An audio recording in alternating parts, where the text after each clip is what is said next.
Okay, hello everyone. Welcome. Everyone settled. Hopefully everyone's got a seat. So my name's Andrew Jack from the Financial Times. It's a pleasure to kick off this session over the next couple of hours to talk about a really existential question.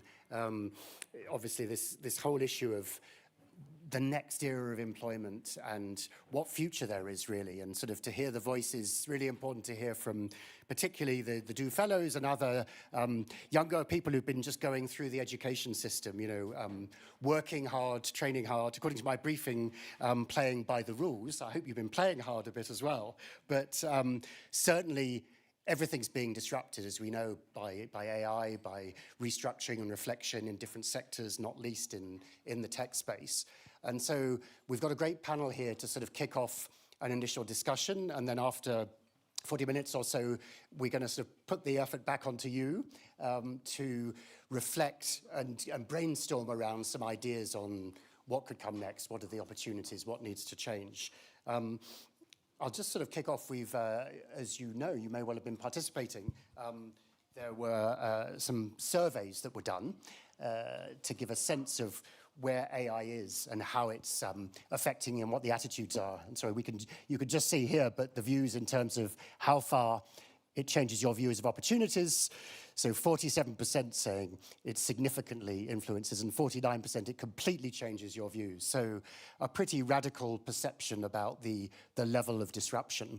And then where do you see the greatest disruption? Interestingly, education here, 40% is the largest single sector. That might, of course, also reflect that many of you were in or were recently in education. And there's a lot more, I suppose, sort of that you'll be being exposed to in different sectors of the economy. But certainly over this week at Davos, we've heard almost every session, apart from certain ones with political leaders, being very much focused on AI and the future and its disruption in just about everything, in certainly all economic sectors. And of course, we see it not only just in terms of workflows and operations of organizations and all of the implications that has for who's recruited and what their roles are, but of course the tools that people are being used, the evolution of companies, and of course a huge level of uncertainty both in job opportunities for notably recent graduates, and of course the way in which they get recruited. My own FT reported this morning on the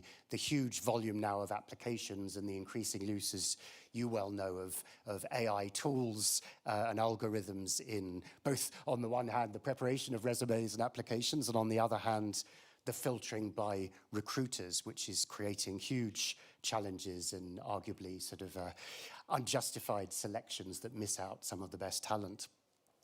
Briefly on the second slide here, so how often do you use AI in your own work? And you see 37% often and 31% integral, so a very significant majority. It's become very much part of the workflows. And how does AI currently make you feel? So ambivalent, some excited, a quarter, but cautiously optimistic, almost a third, but then again neutral, perhaps sort of somewhat agnostic, given the uncertainties ahead. And we all know many of the sort of the challenges that AI brings. So let me start by asking our panel a few reflections both on those survey results and how far they resonate with your own different perspectives on really what you're seeing. Both, perhaps we'll start in the workplace a little bit, if I may, with what you're seeing, and then we'll talk also to some of the fellows and those moving into the world of work. Would you like to kick off? Yeah, thanks a lot. You know, we had started this morning with young people who are fellows of the Be Visioneers, and there was already a lot of inspiration. And what I've seen during the last 2 to 3 years, when I was, I think 2 years ago, I was also at the WEF, everybody was discussing also about AI, naturally. Then years ago, it was agentic AI, and now, and I just also discussed with several people, it's the question human beings and AI and ethics. And I think that's very important. What we see is that big corporations are investing a lot of money. Naturally, they are looking, how can we get more profitable with regard using AI? But there is also the education.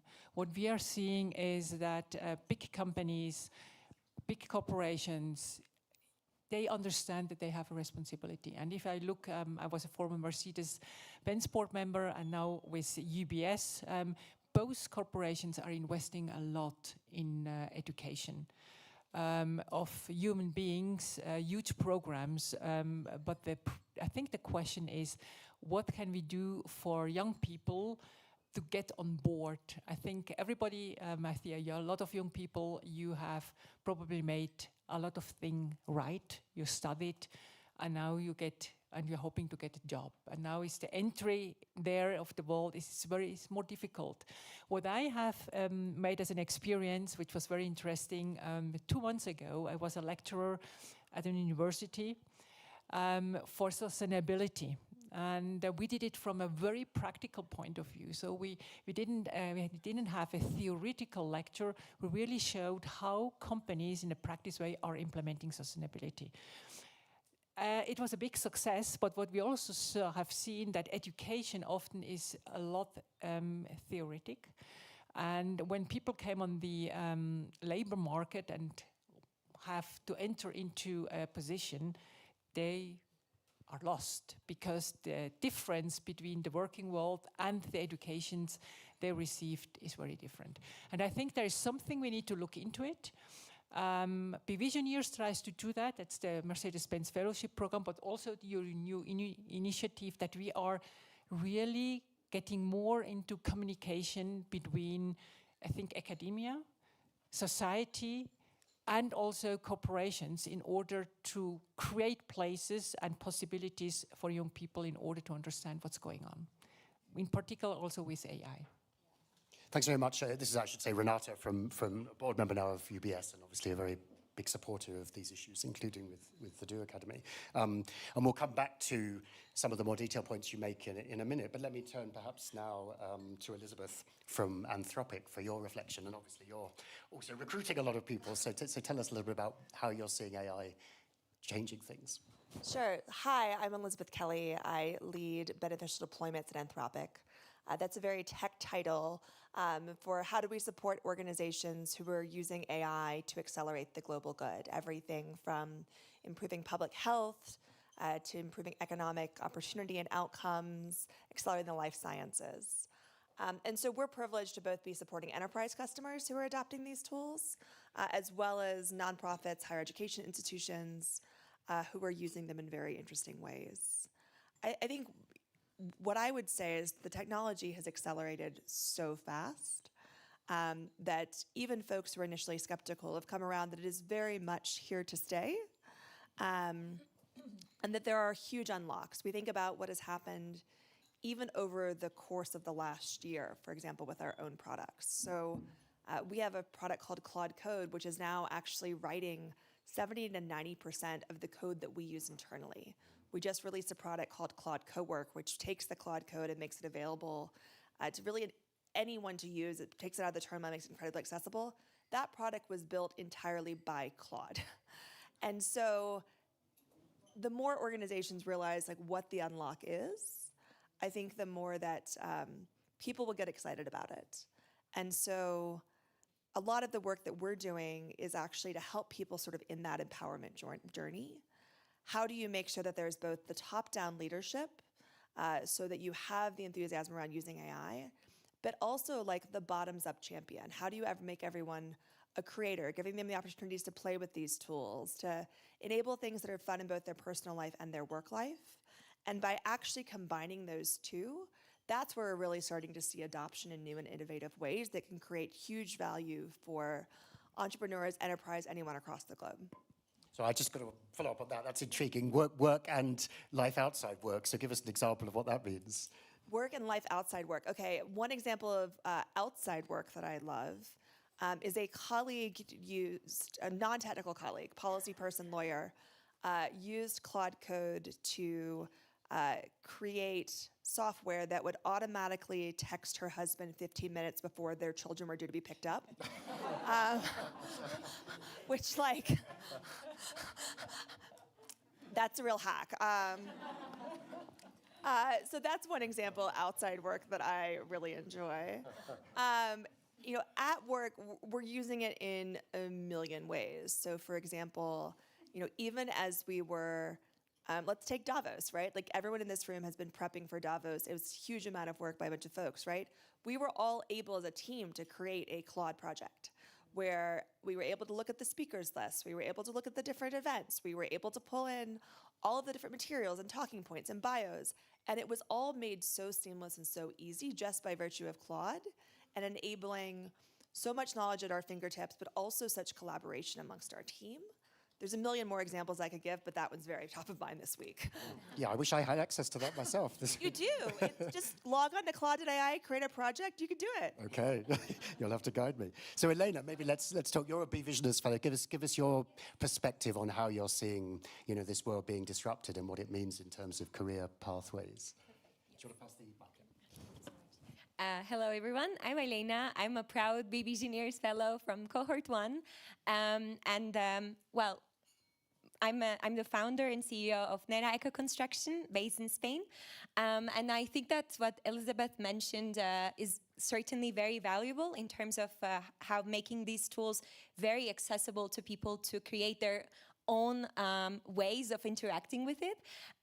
What I would suggest also, or like how I see it, is that we know that the AI is moving at an unprecedented rate, and there's always changing landscapes. So I think from the youth perspective, or my personal network and the professional network that I see from people, is that usually there's a feeling that you may feel like you're being left behind because you are not really updated or with every information that's coming up. And you feel like, okay, what can I do? And you're trying to also focus on your own work, but also trying to be updated with that. So I would say that to make sure that how can we also be included in this different updates, and also not only be like stakeholders that use these products, but I would say that can we also, our youth has a voice to be somehow like included when these codes are being designed to be trained, so that we know that because there's obviously training biases and different things that transparency, privacy, there are a lot of issues. So I would suggest maybe, or at least that from my conversations with everyone, how can we make sure that our voices are also heard and included from the beginning, not only at the interaction and product stage? And yeah, that would be very interesting to see from my side. Go ahead. Yeah, I would love to speak to that. So one of the things that is very cool about my job is that I get to work with organizations across the globe who are using AI in really innovative ways, creating new tools for learners across Ghana to improve English language proficiency, supporting community health workers with diagnostics.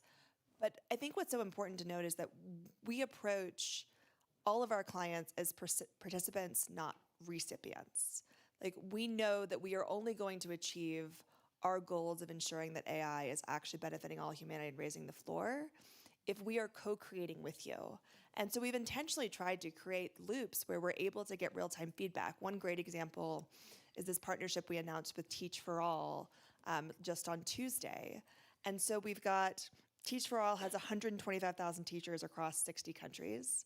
A number of them are using Claude, but we have a series of WhatsApp groups where they're giving us like real-time feedback on like, this worked for me, this didn't work for me, you should think about making this tweak. And then we're able to take that back to our product and research teams. So we're actually serving the people and they're able to co-create with us.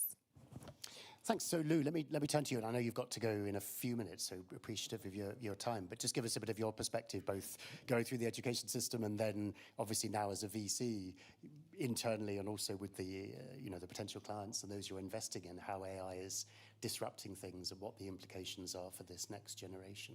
Yeah. So we actually been investing in enterprise AI, healthcare AI since 2015. So it's really interesting to see when AI was called machine learning and continue to evolve to now, everyone's talking about large language model, transformer model. So it's definitely revolutionary. And also now, I think starting from 2025, it's the beginning point of the industry integration. I think Renata just mentioned about lots of large corporate are allocating capital into AI, which is true.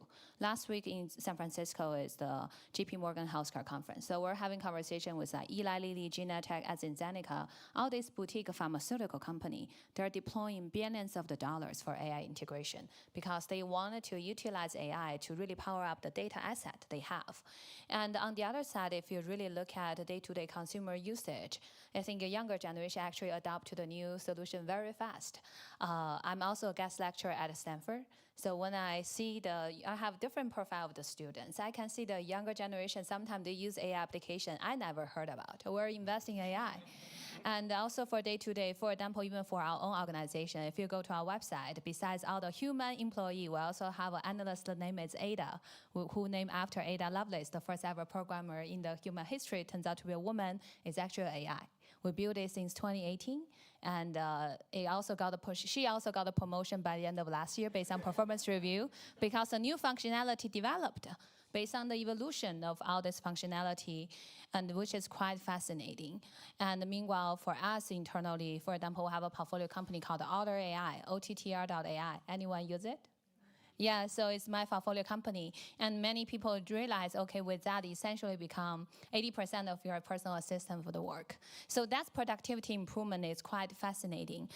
We're seeing this evolution going much, much faster than before. I feel for younger generation, I'm, to be honest, very jealous of your current, opportunity. I was an entrepreneur before I started Fusion Fund 10 years ago. I started my first company when I was 21 at Stanford.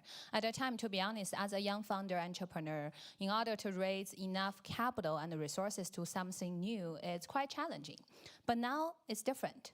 Lots of the AI company we're investing right now, they're enterprise AI focused, like Anthropic is talking about opportunity within the enterprise AI. We're seeing lots of company, they can grow revenue from $0 to $20 million to $100 million with less than 10, 20 people, with very limited capital raised, which also means for you guys, if you want to build something, the entry point is relatively low.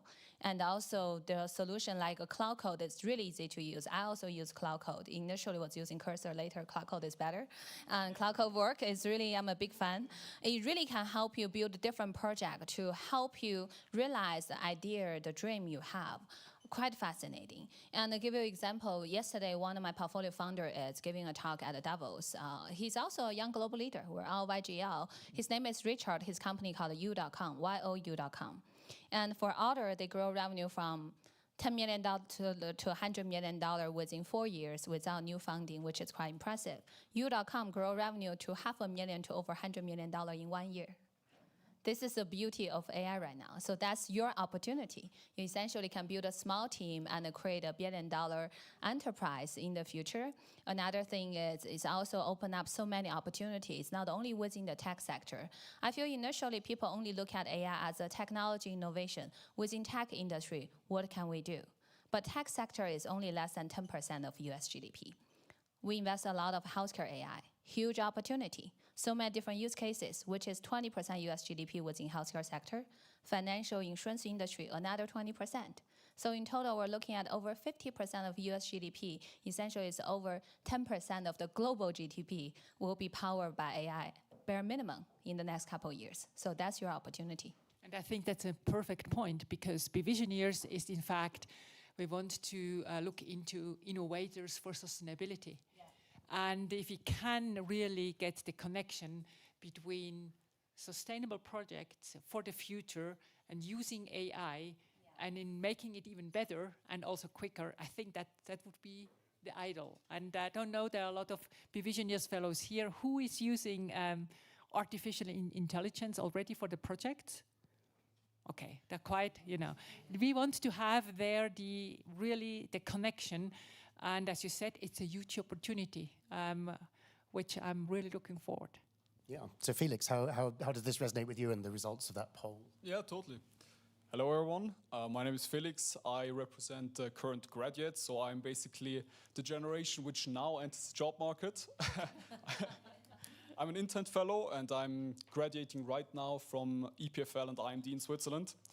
And so the question for all of us, my friends that have been graduating within the last 1 or 2 years, and also my friends that are graduating right now, the question is, how do we integrate into this new disrupted market, right? Yeah. I think many of us feel that the situation is not super easy. I think we do feel challenges. And I also want to emphasize that we see opportunities. And I want to talk a bit about both. So the challenges are that I think many of the research tasks that have recently been done by analysts and so on, so really entry-level positions, AI just has disrupted this market completely, and there's overall less need. So I've been talking to a partner at BCG last year, and he also said, well, they are hiring much less right now because many of the analysis that's been done by analysts is already done by the AI right now, right? And then on the other side, I also see the opportunity for us, the young generation, which is certainly digital native, but then I would also argue AI native. And I often get asked by recruiters what my AI skills are, because I've been graduating from EPFL, and I do have an education in, among other things, AI application and a bit of coding.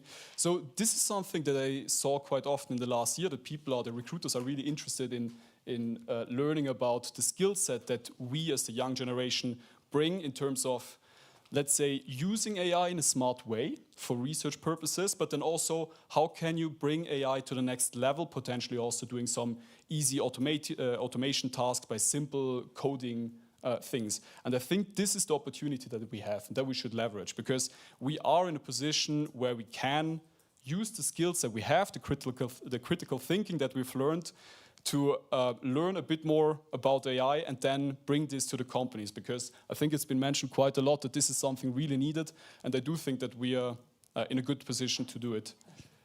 At the same time, the market is highly disrupted right now, and it is a challenging situation, so I think it's complex to navigate for all of us, but I do see the opportunities. Yeah, I want to quickly comment on that. Definitely short term, every time we have new technology, for example, you're graduating right now, we also see lots of students in Silicon Valley, they have a very hard time to find a job or intern because entry point job got taken over by AI. This is the kind of the phase issue. We're now in the phase 1 of AI integration, because the phase 1 is more focused on business automation. One is the automated, replacement of existing workforce will happen. But the phase 2 will be business optimization. That's a part individually will be supercharged by AI, generating more value. I know there's consistent discussion about whether AI going to replace job, what is the future. Let me just ask you a question. So if you're an owner of the company, okay, AI help you reduce internal operation costs by 30%, then you can lay off 30% of operation people. If your AI help your sales team increase 30% of the revenue, will you lay off the salespeople or recruit more salesperson? It's more about the mindset of the shift, the skill set, and also job functionality you should design for your future work. How to make yourself irreplaceable, and even supercharged by AI become super employee, superhuman, super founder. That's very important. Another quick point I really want to make is I think you guys not only are thinking about finding a job, you also want to become the future leader. We also are facing challenge, and as all of us, leading our company, because the AI is not only bringing the technology structure change, it's essentially the people change. So for us, we need to think about how to manage both human labor and the AI digital labor.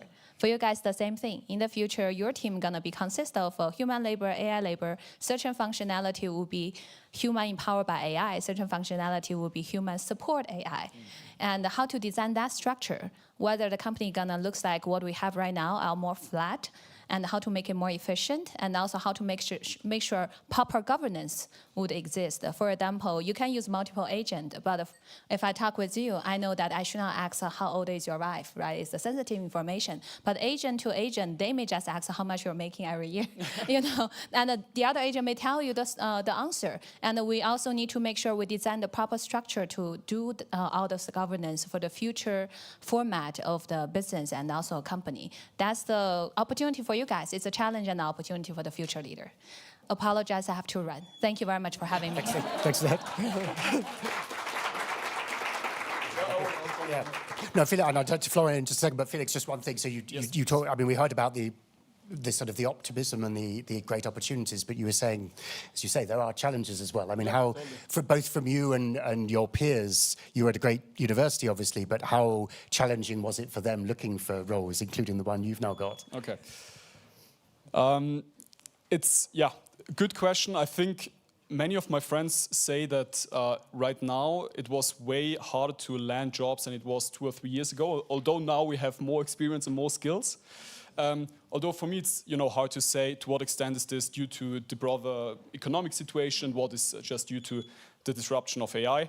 I do think that, again, I want to emphasize the opportunities. I think that the labor market still sees that we have a certain skill set and that we are actually needed. So it's not that, I wouldn't say it's very, very tough to find something, but it takes more time, I would say. Let's say it's not landing a job at maybe BCG or the big consultancies is maybe has become a bit tougher for entry level than it was previously. So I think there is some disruption, but I think we're all doing fine in the end. It's a bit of an adaptation, I would say. Yeah, and that's a perfect segue to Florian. So help frame for us a little bit what you've been hearing, and also particularly the role of perhaps entrepreneurship and alternative approaches rather than more traditional, graduate routes into consultancies and banks and so on. Thanks, Andrew. And I'll start with the elephant in the room. You guys don't know how good you look from up here. In a week where mostly old guys talk about the future of the world, we were told this is one of 2 or 3 sessions where it's actually the majority young people. And I just want to hold that space for a second to say that's great. Thanks to Andrea Hoffman and the Foundation for bringing lots of young entrepreneurs up, and for you guys supporting these efforts, which I think is so important. The perfect storm was already described, right? We have a billion young people entering the workforce by 2030.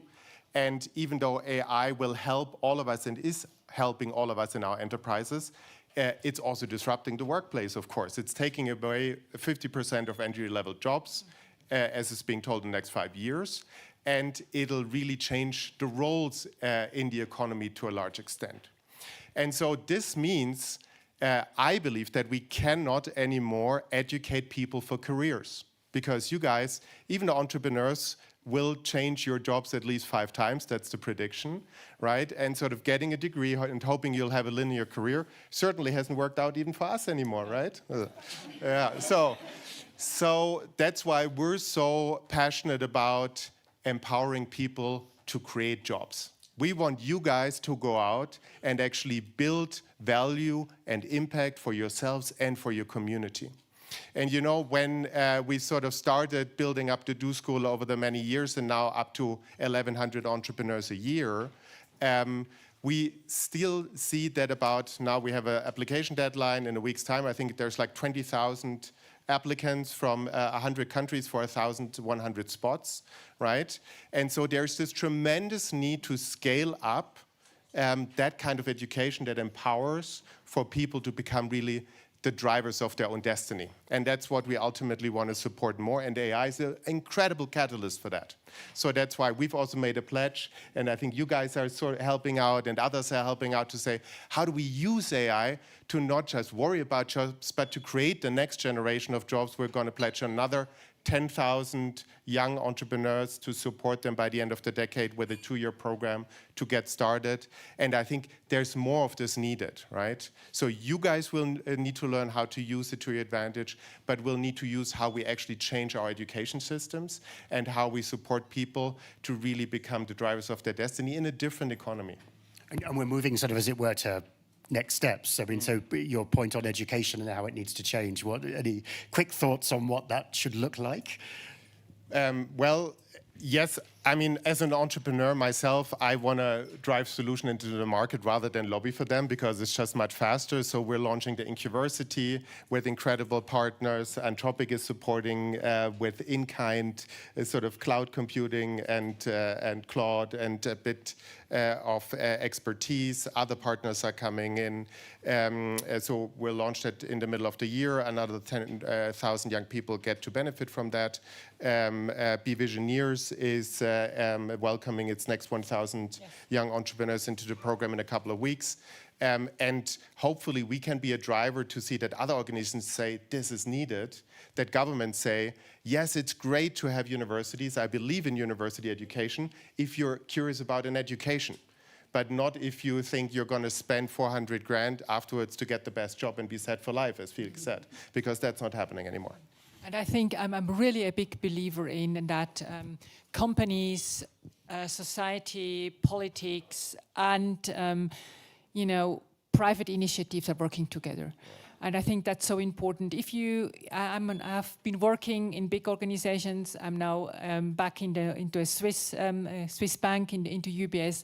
They have a huge talent pool of 4,000 people every year, and they're looking into it to give them, a good education, also with regard to skills, to look into that. But I think also academia needs to be more practical and to get into the operational, what people are really using.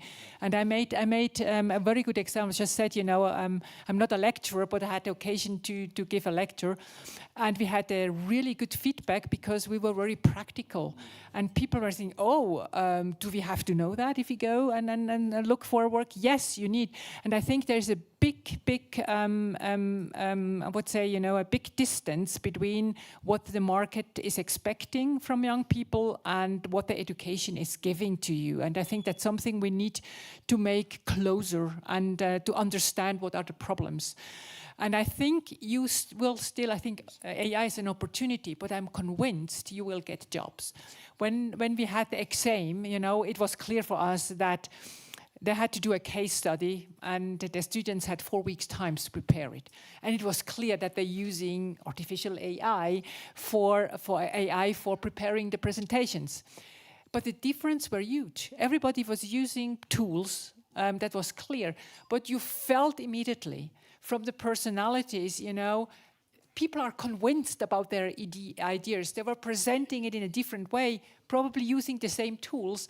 The styles of the presentations were similar, and you could see that, but it was still different. And I think personalities, human beings, will still play a big role. Felix, I heard you agreeing on education. Yeah, exactly. I couldn't agree more on what you mentioned on education, because also what I observe now, looking at different universities, is that they have very different approaches on how they embrace AI.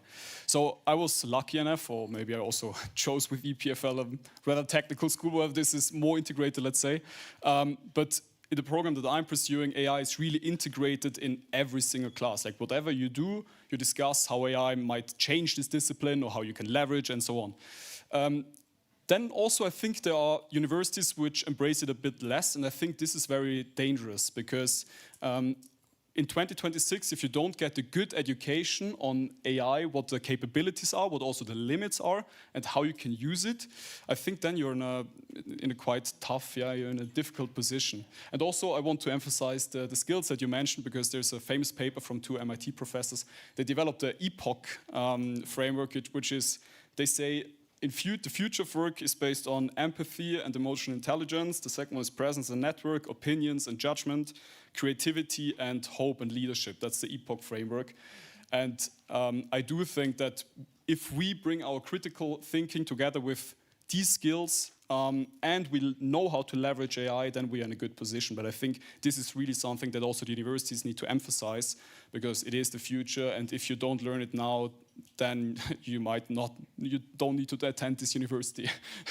Yeah, no, Elizabeth, what's your perspective on sort of advice, both for this generation about how they should be preparing and what actually employers also need to do to respond? Yeah, so I think it really requires a coordinated response. First, we're thinking about what is the role of educators in universities? How are they preparing students to basically be a CEO of their own fleet of agents, to borrow Eric Brynjolfsson's phrase, from the day they graduate? Actually figuring out, how do you give instructions? How do you evaluate outputs? What changes should you make? All the critical thinking skills that you talked about. And I think one of the real benefits for young people is that even as their jobs are more exposed, they pick up a lot of these AI skills a lot faster. So we've seen that in software engineering, where more recent grads are oftentimes able to acclimate to these tools more quickly and incorporate them in their workflows in a way that makes them very valuable. So how do we make that part of the educational conversation? The second piece is, what is the responsibility of employers? And I think that we've rightly been noted that we need to move from an efficiency mindset to a growth mindset. How are you actually leveraging AI to increase your business rather than just cut costs? but how are you investing in your people as part of that? So we need to think about employers as creators of talent who are both upskilling them in AI, but also upskilling them in the different skills that you'll need in the AI era. So as we're in this era of transition, people can shift roles even within a company.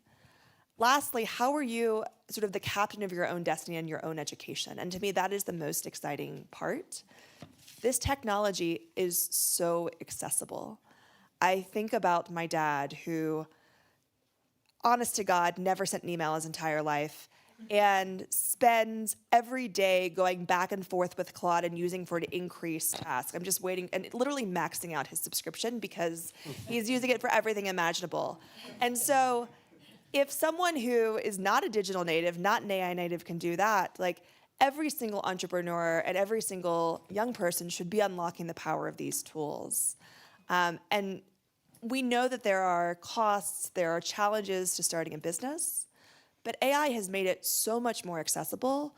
When you can build it yourself, you can bootstrap it yourself. I was talking to a social entrepreneur who compared using Claude Code to basically becoming an artist and being given the paintbrush. Like previously had to instruct someone else to do it, and now he could realize his own vision. And that to me is just such a huge unlock, and it's why we're so excited about supporting the next generation of creators like those in this room. And do you think employers incidentally are doing enough, as you say, to invest in the training and support? You know, I mean, there's all these surveys, aren't there, suggesting, you know, as you say, there's still a lot more, you know, adoption of the tools, but perhaps they're not really delivering yet the value in practice. I think it's still so early as we think about the AI journey. So there's a huge gap between the capabilities of the models as they exist today and how most firms are actually using it. We think about it in sort of this triangle where you have employee empowerment, where people are using the tools in their day-to-day work. Then you can use it for business process transformation. So how are you reimagining everything from payroll to customer service with AI? And then finally, how are you reinventing your core product and what you're making available to the market? And a lot of folks are still in that very first step. And as we see that journey, I think it's going to create a lot more of the value, a lot more of the unlock. It's just really early in that. But we just need to make sure that the AI training, AI fluency, the adoption in the workforce keeps up with the adoption across the companies.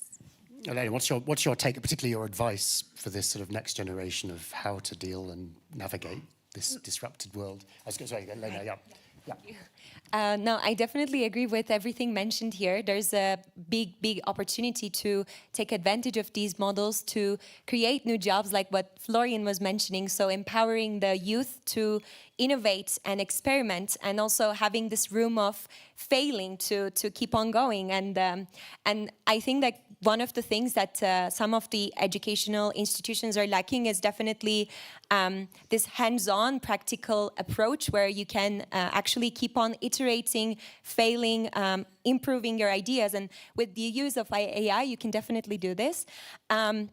On another note, on the part about the agency, where you actually, like, we are creating, and we have to know that we have the power to create these tools, create these models, and implement it in our organizations. And what I also find very valuable about all these, like, creating new job opportunities is the fact that, because everyone from BVisioneers, or everyone that I talk to, they at the heart of their innovation is still the community and their communities, their values and their varies and everything. And I feel like the AI can be used to amplify that, not only from the obviously economic transition, but also from the social and natural transition of all these, like, different systems. So definitely there's a big opportunity there, and these type of things should be more implemented in the educational institutions to be able to, for people that are graduating or learning, to graduate with these skills, or at least this way of thinking and growing and experimenting, basically. And from the perspective of the students, even if their universities aren't providing those skills, what should they be doing, do you think? Yeah, that's a really good question. If they're not really sort of like having this tools or any education, I would suggest that there are a lot of people that I know that they don't have this type of education, or they're, for example, in high school. And I would say that in high school or even middle school, these type of educations are not, the usage of AI is not seeing something that as common as maybe in university, at least that's in my experience. What I've seen people do is that doing different sort of courses online, learning and like growing, but in the sense that because at the end of the day, those courses also end up being another course that you did, but maybe thinking about how you can implement that in real life scenarios. And I think in this point, it will be very valuable to connect with, I don't know, different organizations to work on different projects together, that you have some constraints, you have a real case study, that you are implementing your skills, what you've learned, so that you can reinforce what you learn and then carry on what you are doing, basically. Florian, I like the way you phrased this about entrepreneurship as being actually creating jobs for the future. Think of it in that way is really important. We're going to move into a second into a workshop, but any final reflections and message for this group? I have the feeling this was incredibly upbeat, especially again in this week. And so I think for me the reflection would be, how can we take this out of this room into the world? Because we should also not forget youth depression is at an all-time high, right? There's lots of young people that are concerned about the future, are concerned about the planet, are concerned about what's happening to their societies. And so I think what you said about sort of, this idea of feeling empowered to try, feeling empowered to have a sense of community, and being able to actually go out and do something in the world. That's, I think, so important. And it seems that you guys are all sort of, sharing this sentiment. You're incredible beacons in your respective communities. And I hope you're sort of driving this idea of also giving this message to other young people and not so young people, that we're all the shapers of our world, and there's a great opportunity. And with this great opportunity also comes risk. So let's drive that in a positive direction. That would be very good. Yes, right. Are we allowed to make questions afterwards? Let me give you one question. You see, you're being so entrepreneurial. Go for it. Okay. I was not expecting this. Okay, so I was just thank you so much for all the perspective that you put out together here about AI, because at the end we know nothing, and at the same time we think we know something. But there is one thing that we didn't spoke here today, and I was expecting maybe, and it's the part of the sustainability part of using AI, because actually we see all the big opportunities and everybody should be using and everything, but for me it comes to my mind all the time, but using this tool is consuming a lot of resources. So I don't know what is the limit between consuming everybody, like, okay, full on, we want the whole world to use this, and actually we know a lot of water is being used. Even in communities, they are pumping up 2 times more, 3 times more the consumption. So what is the right balance? And a huge amount of energy, yes, of course. Also. Yeah, I think, Elizabeth, it has to go to you. Sorry. I think we all take very seriously our responsibility to start to create more efficient models. So one of the things that you're seeing develop is that models that are far less compute intensive, far less energy intensive, are able to provide capabilities that even the most powerful models couldn't have provided a year ago. And so I think it's going to be a continuing journey of making sure that we are taking seriously our responsibility as stewards of the planet and making these models as efficient as possible so that we can have these great unlocks while minimizing downside. Okay, thanks. Just a remark. I think, sustainability is really, really the point we want to look into with the We Visioneers program, and that was the idea, and to get innovation. And I think we can only invest in future projects. I just looking at you. You say, you're developing, how to use rainwater with less energy, for example. And these are the projects which are really supporting, I think, in the future. And that's, I hope we can create this community even further in the future. And you mentioned also something which I liked, which you said, yes, we are looking into education in Be Visioneers, but important is the community and also the value we are sharing. And we should not forget, we have I think we have a common sense, a common value, which we want to look into the further, into the future of our Earth. And I think that's something I really want to continue to work on, and that's so important. Yes, and for that, thank you for the question. At least here, we are still, despite, again, certain winds from across the Atlantic and the sort of disappearance in a lot of the main Davos discussions about sustainability, I think it absolutely remains an important priority.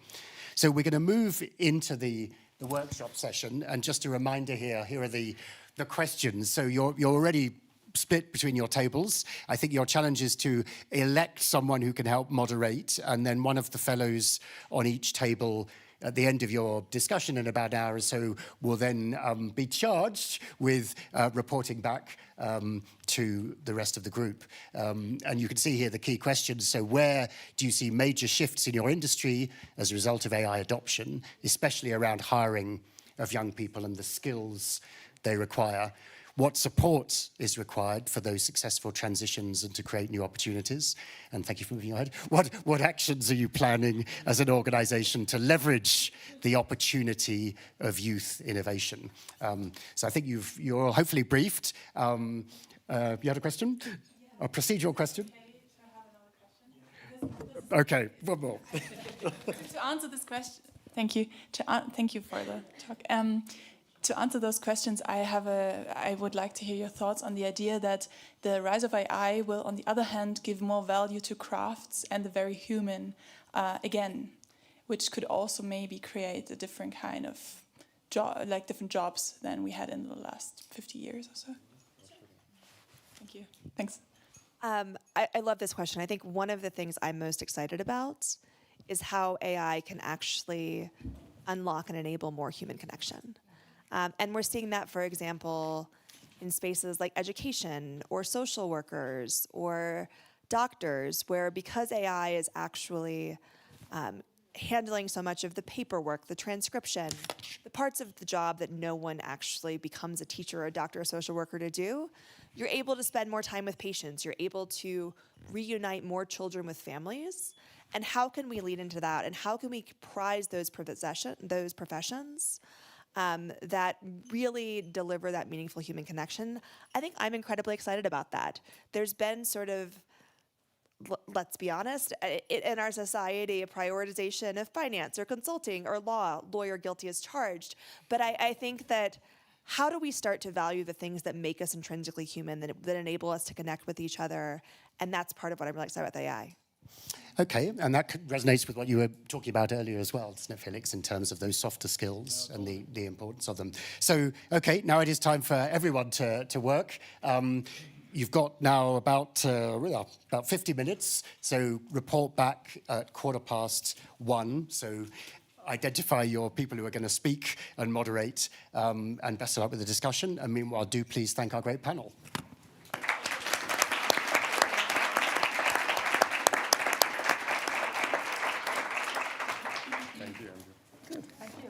Thank you. Yeah, thanks a lot. Yeah.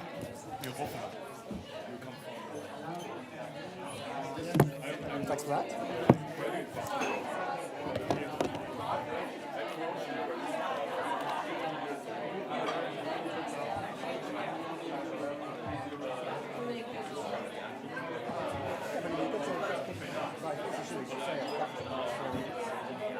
Whether they're still in universities without doing as much as they should, or even when they come out. It would be really good to think of their ways that can create bigger networks. What it really needs is employers, doesn't it, to be able to, so they will commit to, 5 people from different countries or whatever.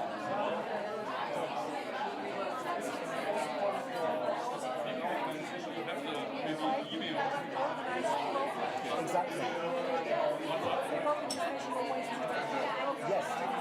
Yeah, exactly. Yeah, new structure. But if you've been interested to pursue, it would be good to full-time investors do that. There's something really missing. I've got your email. Oh, sure. Thanks so much. Oh. Yes, I know. I noticed. Good for you. That's great. Perfect. Excellent. Thanks so much.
For us, like development,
put some keywords in that exist, yeah, but then you lose some of it. But I mean, the demand is too much that it's impossible without AI. Because you're a startup, you need to use your resources efficiently, so you cannot hire an HR team instead of like technical people. So they use a lot of AI for the hiring process to invest that money into more technical people. So I don't know, like on the industry's end, I think it's important to learn how to leverage this, how to tag jobs to keywords and like how to actually set that AI so that you don't actually miss the real people. It's like 1,000 people, it skims through like let's say like 20, and you definitely lose some. But how to like better optimize this would be really important, I think, for the company's perspective.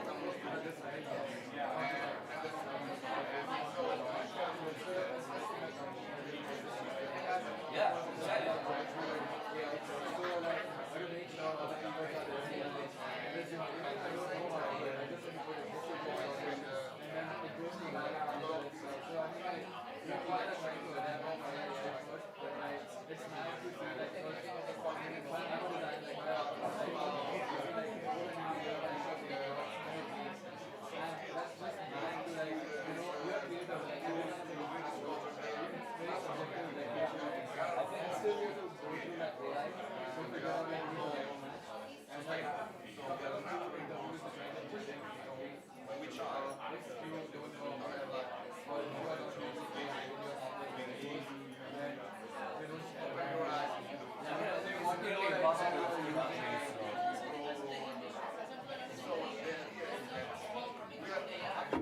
yeah, you shouldn't use it.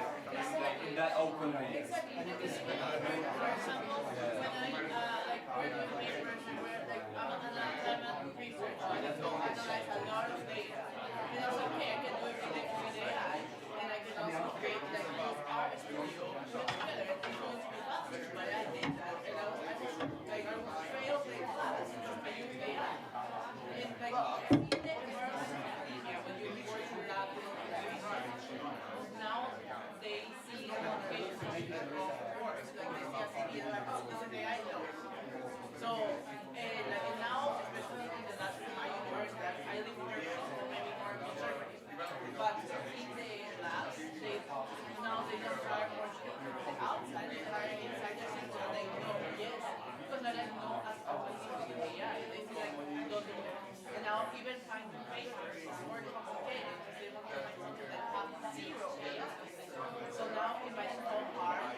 It's like calling like a bank or a roaming service, like you need something done and the customer service is actually like a robot and you need to press the right buttons to actually reach the human.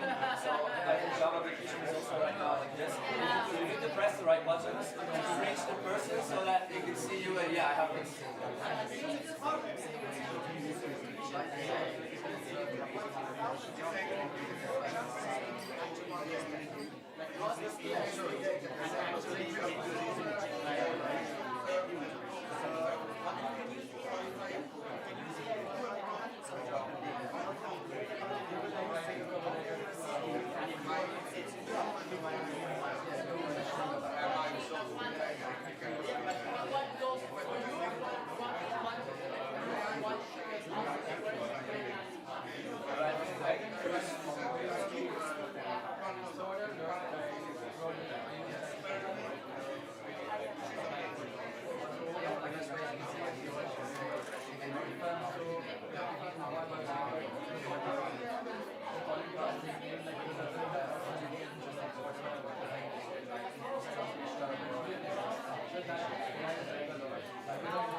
how to stay still using the AI. Because then it will just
I think a few big companies had really good challenges.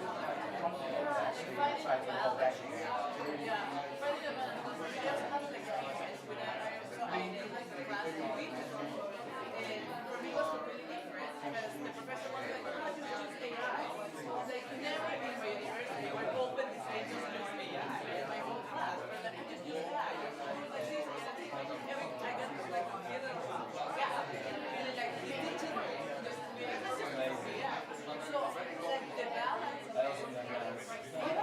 I would cry probably. My professor would say like, yeah, you can do that.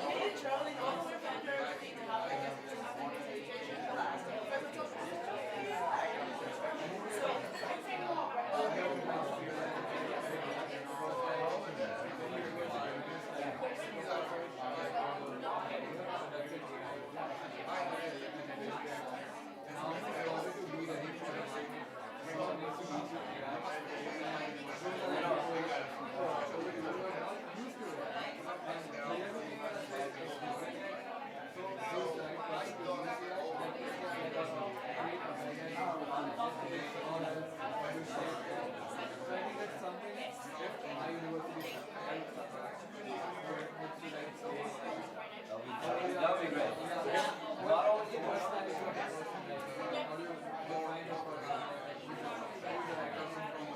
like psychology assistants, there should be like AI assistants in every department. Because like not only they don't like promote AI, it's like she said like they ban AI. If you use AI, you're like you're like an alien, you're like a cheater, like whatever. It's like there's a big pressure in not using it. And if you're using it, I know all the system is using it, but they don't let you go, let they use it. Exactly. That's a great idea to have an AI system station in the department. Like I don't know, like in high school, there's always this one counseling teacher in every high school that is like only specialized on that subject.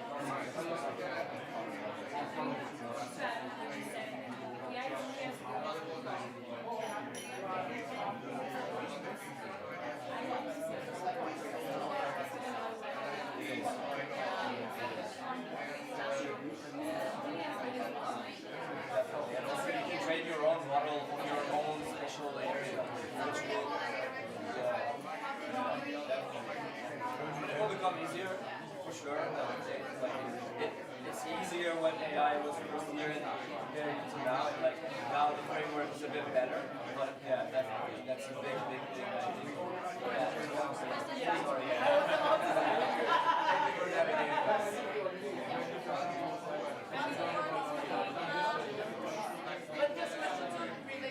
This is also a new job opportunity, like having an AI counselor.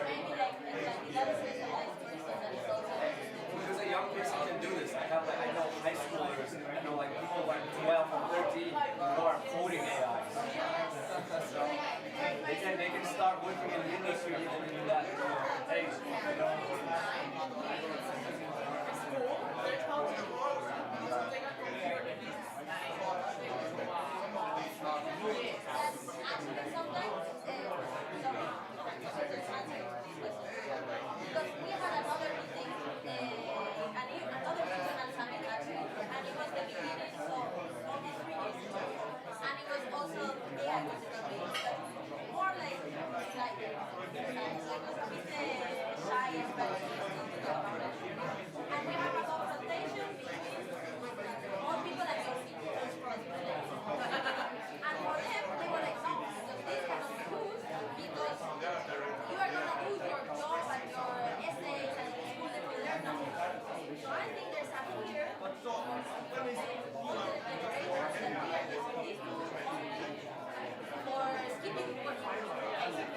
You can also use Wikipedia for skipping that work. And the internet is already.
I have professors who just ask like terms, what are these terms, they will find it, and it would be like just memorizing things. And then I had professors who had open book exams who would bring everything using the internet but couldn't reply that question without actually having that critical information. So they just need to find a more intelligent way to test the exam. So with just AI just taking the load for you, like you don't have to memorize things anymore. With the internet, with Wikipedia, this content, right? You don't need to memorize things. You just need to be creative. So there should be an assessment for this creativity aspect. Also for the job applications, for everything.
even at that pace.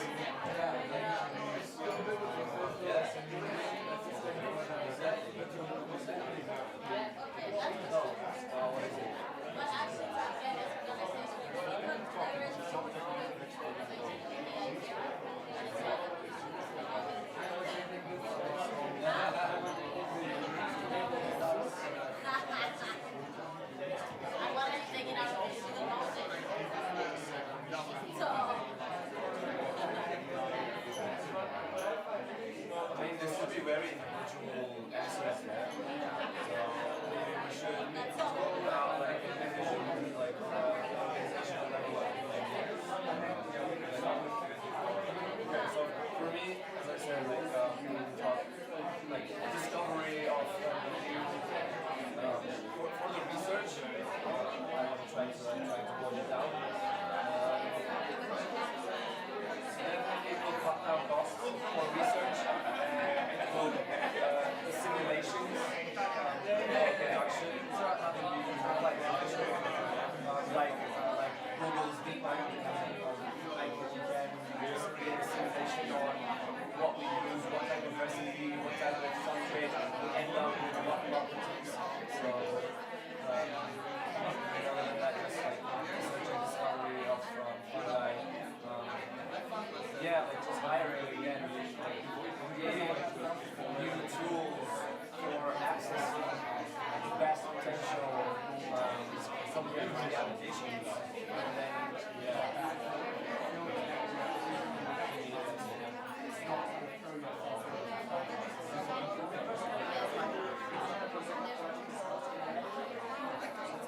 Yeah, you're already. Just get your project.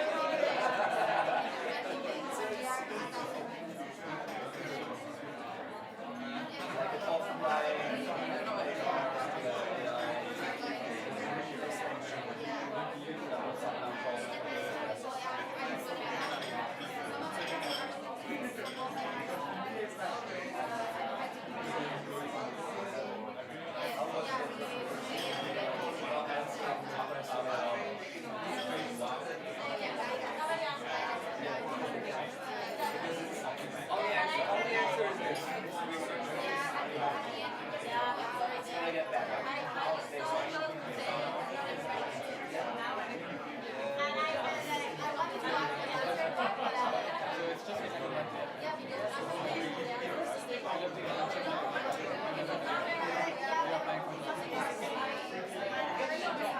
They're actually basically used for like shitty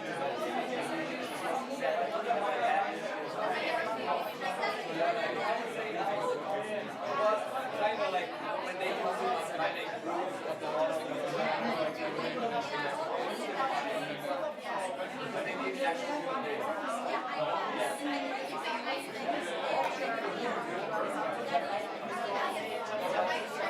nobody knows and nobody sees it. No public information is out there.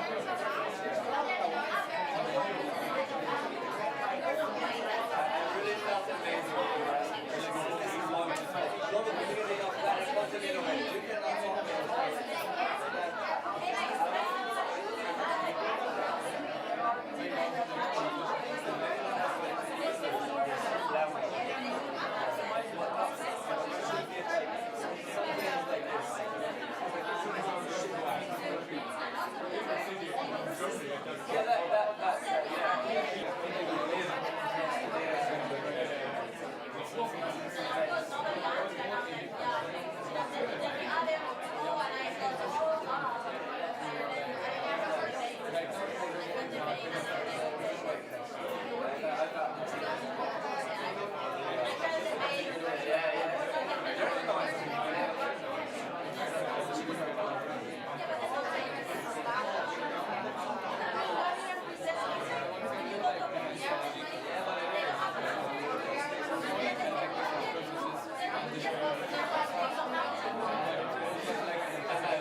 Because I saw it's not very traditional. Why don't we have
Just a reminder, 5-minute warning.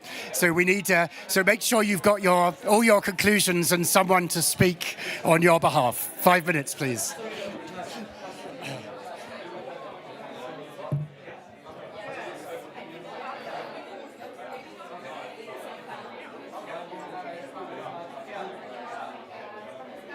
She'll be here when it matters.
vacation, very long vacation, not taking your company now. We're doing this. I should probably do this too. I'm really bad about it.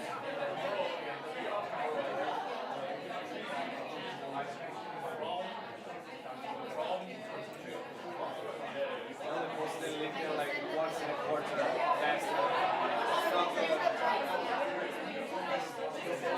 I'm a mobile, but I need that attention. Keep on doing that. I will.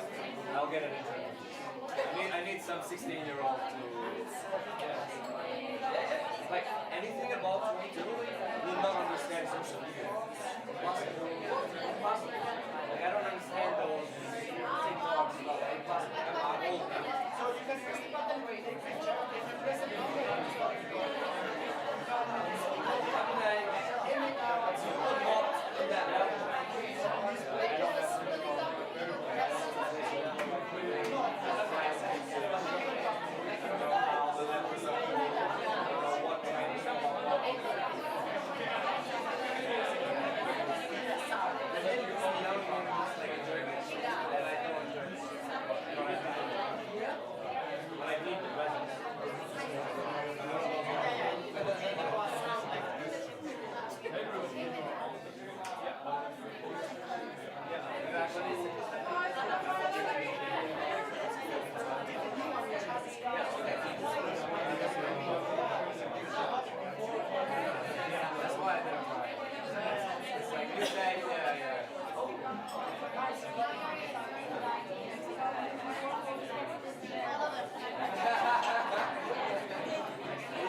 Should be kind of regulated, you know? This is too much to have, I think. I want to wear it, but I think out in the public, like, it should be a bit regulated. No, it's like really spicy. Who would know?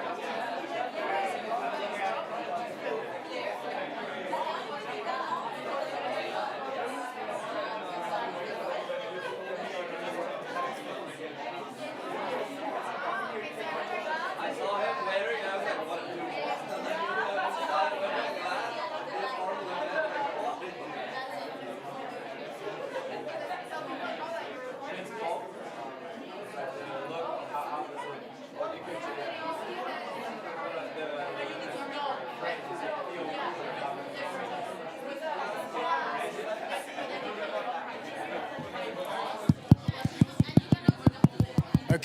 Okay. Quiet, please. Sorry. It's great, really great to hear all these conversations. Shh. Quiet. It's great to hear how much buzz there is, which is really good. But we've got to be out by 1:30, so we've only got a bit over 10 minutes. So I'd like to very briefly come to whoever you've chosen as your spokesperson for each table, just to hear a few insights. So just a couple of minutes each, please, and we'll go around all of the tables. Should we start here, please? You got a microphone? We can do it, Martha. Oh, sorry, I hit it. Okay. So for the first question, major shifts. Well, at the end, we got to a point where we think it's a paradox because we are forced to use a tool to get to know how to play the game. Although on the other side, the people who are hiring you also, they don't want you to use the tool. So yeah, we see the paradox here between how to play the game without actually wanting to play the game. And what support is required for successful workplace? This year we had a really nice idea that is, it would be really good to include a young person who is in charge of showing to the industry how this tool can be used. So instead of demonizing it, actually how to integrate it in a way that can be used not only to filter processes or to filter hiring or whatever, but more like how to implement it into the workflow. And this actually, I mean, younger people can learn really fast from this, and there is already, somebody said here, a 9-year-old is already coding, like, yeah. So yeah, this can be taken from, and the last one, it was a bit of everything. So I just, because everybody applied for their own company or for their own project or for their own self. So for example, we have the example, sorry, your name again? Zia. Zia. He is developing his own tool that is offline AI. So actually with this tool, you could already reduce costs and resources because you can use it without having to be logged into the internet.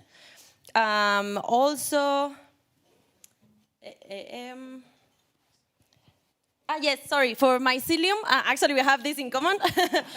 For mycelium can be also used to see into the future if which strains of which mushrooms can be used in a better way or what is going to be already the outcome and be able to predict it. Also optimizing processes, so in the lab can also be used. Okay, I think I have to cut you off. Okay, perfect, yes, and there are many more, so it was a bit great. personal. Thank you very much. Here, who's going to speak? Please. Can I sit? If you want to ask a question or answer a question, you can introduce yourself very briefly. Okay, absolutely. Okay. Hello, everyone. My name is Fortune. I'm a PhD researcher at the university in France, and I'm also a fashion designer. It's nice to be here. Yeah, so for the first question in my team, a major point that stood out was understanding when, how, and what to use AI and for, because a common trend amongst us was that there are some things that we don't really need to use AI for, and it's more a complementary tool than than something that we just depend all our activities on. And another thing that stood out for us was also AI ethics, the ethics parts of AI, because AI is public. You know, they tell you before you sign up, this is public when you read the policy. And we wanted to also highlight this in the first question, that this is something that we have to look out for.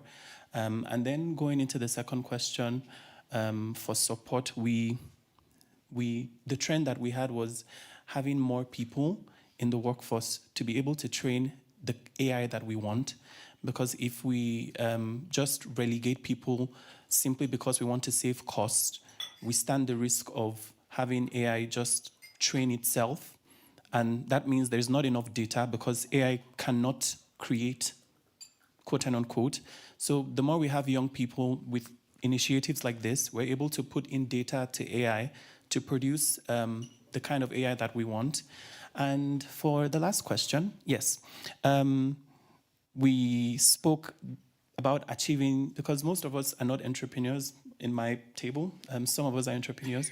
But for those of us who are individuals, we kept on talking about regulation, having AI regulations put in place. Policy should be able to put AI in a way that you know that even if your data is public, you're able to still count on regulation to protect you. Because people cited different examples where, you know, things happen in their companies and things like that. So AI ethics, privacy concerns, and regulation first should be at the forefront moving forward. And the same also applies to people who have organizations as well. Everyone wants to protect their hard work. You don't want your hard work to be, you know, loitered on the internet for just anyone. Yeah, so protection is really important for us. Perfect. Thank you. Thank you very much. Who are here? Yeah. Hi guys, nice to meet you all. I'm Max, co-founder of a social startup in Germany. For the first question, the major shift, we highlighted again a point that was highlighted in the panel already, the importance of the soft skills that are generated through time and through projects that are proceeded. And it was very funny. One of our colleagues, Mario, he was highlighting sustainability, to actually have the ability to act sustainably, and that we have to evolve that through time or through projects. To me personally, all of that resonated, but it is super important to create use cases for intelligent AI use. just to cut on time. The second one, it is really different how universities are actually integrating AI into their curriculum. So we asked the question whether it's a shared responsibility from the professional side and the university side to do that AI education. And we kind of experienced ourselves, it's super important to have your own project, leveraging AI in your project and using the tools and learning how to use AI. And this leads me to the last leverage, obviously, using all of the tools for our projects, which are eco-positive projects. Fantastic. Thank you very much. Hello, my name is Costanza. I work for the Wikimedia Foundation, which is the NGO that hosts Wikipedia. So we covered a lot, so I won't be able to cover everything. But on question one, somehow similar to the first table, we discussed the kind of the contradiction between having to use AI because this is what the workplace expects, but then at the same time having the fear that using AI, it devalues our own skills, and then it gives like a kind of an homogeneity, okay, I hope that's how you say it, of content. There was an interesting point made about, because we talked a lot about middle management and how to create advanced skilled workforce if they kind of skip the entry-level positions because there is AI serving in those positions. And one idea was to have humans be kind of managers of AI agents first, and then they kind of can progress throughout their career to be managers of people. Then we talked about, let's see, the second question. Sorry, I'm very much analog. We talked a lot about high school training, how to also the importance of training the teachers themselves, because a lot of the times the capabilities are not already in there.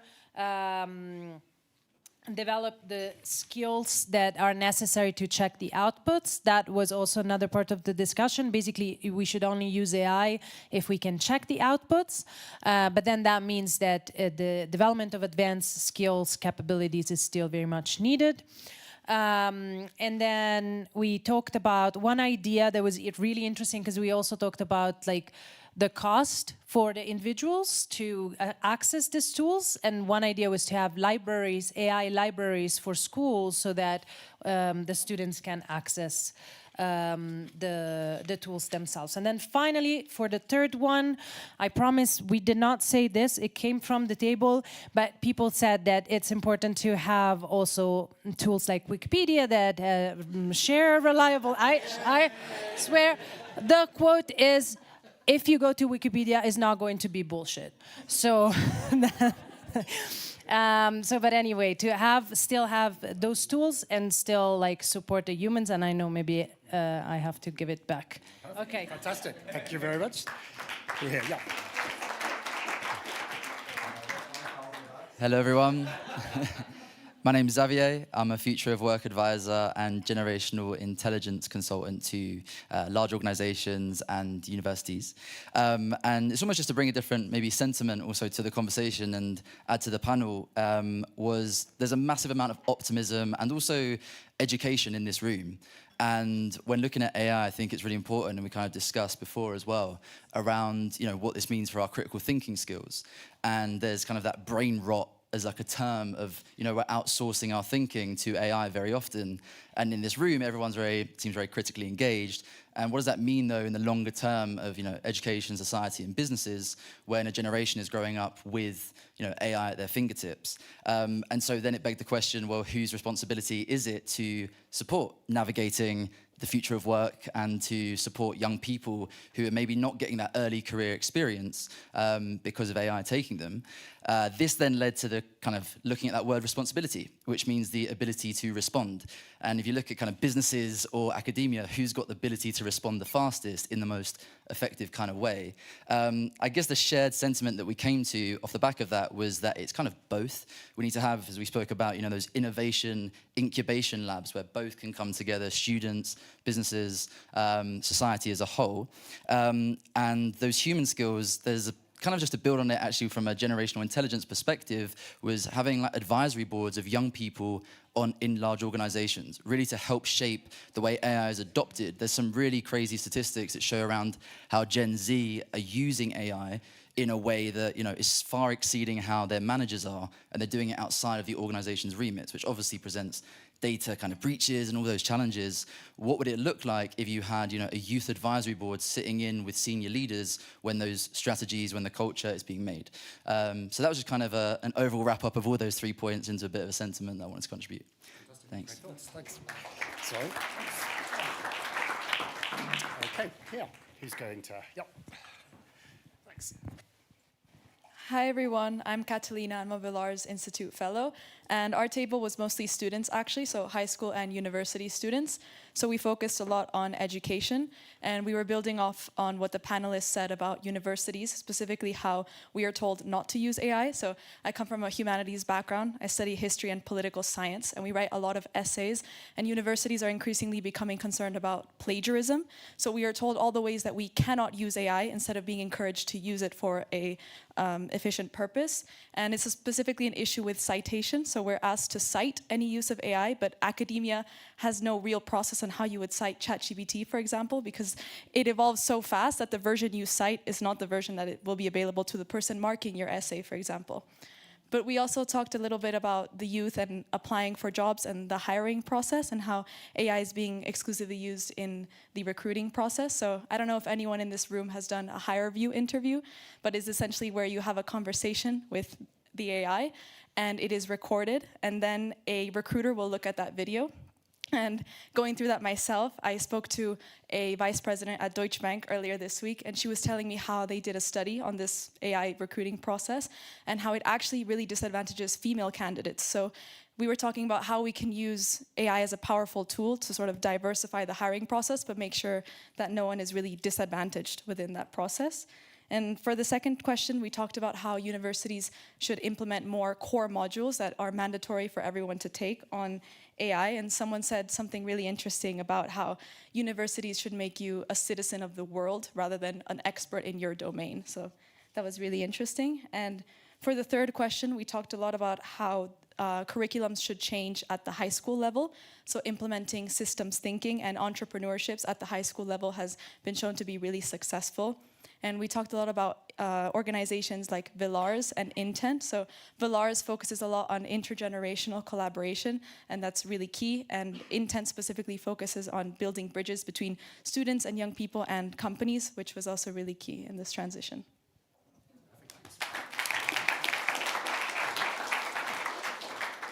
Who over here? Who's going to speak? Hello everyone, my name is Tom. I'm an Intent Fellow and I'm currently a master's student in London School of Economics in economics. Surprise, surprise. So a lot of the discussions we had at our table, I think, actually turned pretty dire. I think we focused on a lot of the negatives of around AI, and I think that's something that we all agreed is actually very necessary. Obviously, we're in a space now where everybody uses AI for their day-to-day, for their new entrepreneurship, entrepreneurial activities, and just anything in their day-to-day. But we also kind of came to the point that we think it's important, while we focus on all the positives we have, that we also do have a responsibility, I guess, as a community and as a society, to linger on the negatives as well, and really, I guess, tease out any kind of the ethical dilemmas that might come with a future that relies on AI too heavily.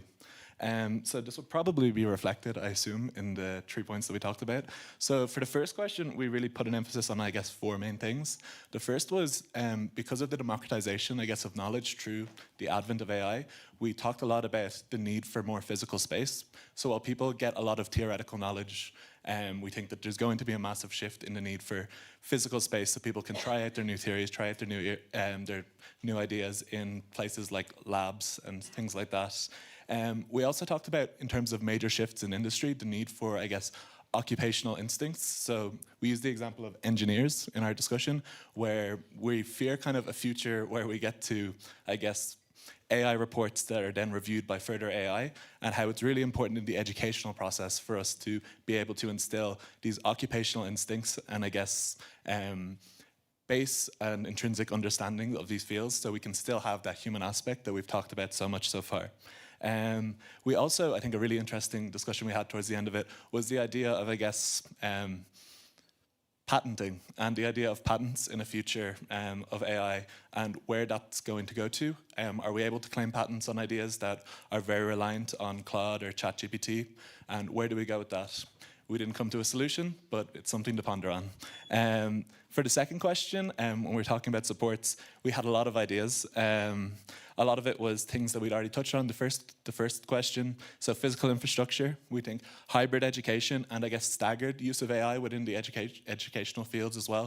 So people are able to, I guess, develop those occupational instincts, their critical thinking, things like that, while also then being able to learn how to apply it with AI, since it'll be such a big part of the future.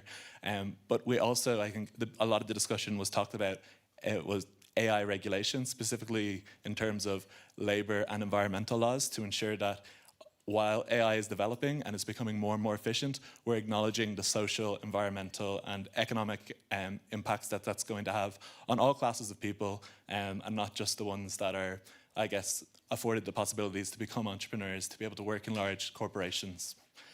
So finally, for the last one, we kind of, I guess, lingered a lot on that kind of idea of regulation as well. And we talked about the idea of, I guess, accountability for a lot of these organizations that rely on AI, specifically the AI organizations themselves. We kind of got to a point where we were talking about the idea of being exhausted in a world of AI, where things are speeding up, people feel like they're not able to keep up with it. And we thought about the idea of trying to facilitate an almost slowing down for our generation, an idea of you don't have to keep up with AI, it's okay to engage in it and that just be part of your life and not have to keep up with every new update and be able to be up to date with it and not be told that you're the generation that's going to change things because you have all of these at your fingertips. And I think simple ideas like that and human ideas are the things that are the best way of, I guess, supporting young people in the age of AI. Yeah. That's great. Okay, I think we're out. Everyone's done, yeah? Nobody else want to speak? Everyone happy? You, briefly, yeah. Thank you very much. Kia ora, assalamu alaikum, Bajawari Dohe. I greet you in the languages of where I've grown up, as well as my island nation of the Maldives. I just wanted to add a very quick point. We've been a little bit of a transient group, so I'll try and capture some of the points that we have. I run a foundation in the Maldives, but working globally at the nexus of cultural heritage preservation and climate action. And a lot of what we talked about, we had some beautiful people who were representing tribes of the Amazon, as well as others from other places that sometimes aren't represented in these conversations. So what we were talking about is ancestral intelligence, and AI, artificial intelligence, has a tool. Instead of reinventing the wheel, we have all of these generations of intelligence that we're starting to lose because we aren't bringing it into this technology world. So how do we have and build capacity to have these intergenerational conversations without losing or trying to reinvent the wheel? So how do we make that basis and benchmark based on that? Thank you. So I'm going to hand a final word to Florian. Yes, absolutely. But first of all, I think just a big round of applause for everybody for great ideas.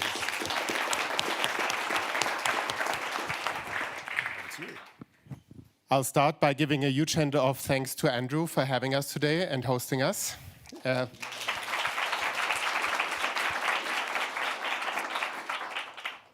Take the energy with you out of this, I feel, very positive session. Have a great rest of the day. Keep in mind, if you know young entrepreneurs, there's 1,000 fellowships for eco-innovators every year, fully supported by Be Visioneers. And if you want to learn more about how to support more young people to actually become entrepreneurs in the AI economy, then let me know. Have a great day. Thanks for being with us, and all the best. Hi, sorry, this is the end. Just for our fellows, we want a picture of all of us downstairs. So please, if you can make your way downstairs, and we'll have a group picture. Thank you, everyone, for joining again.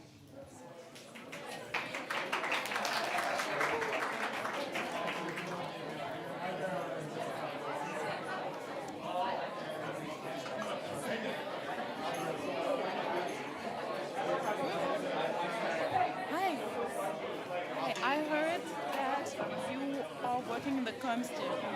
I'm not. Maybe she is. You're not. No. Okay, then I was mistaken. No, Do she's you not. know? No? Constantine of whom? Of intent. Not really. No. I'm a venture capital. You are? Venture capital. You're a venture capital. Oh. Well, I'm Enrique.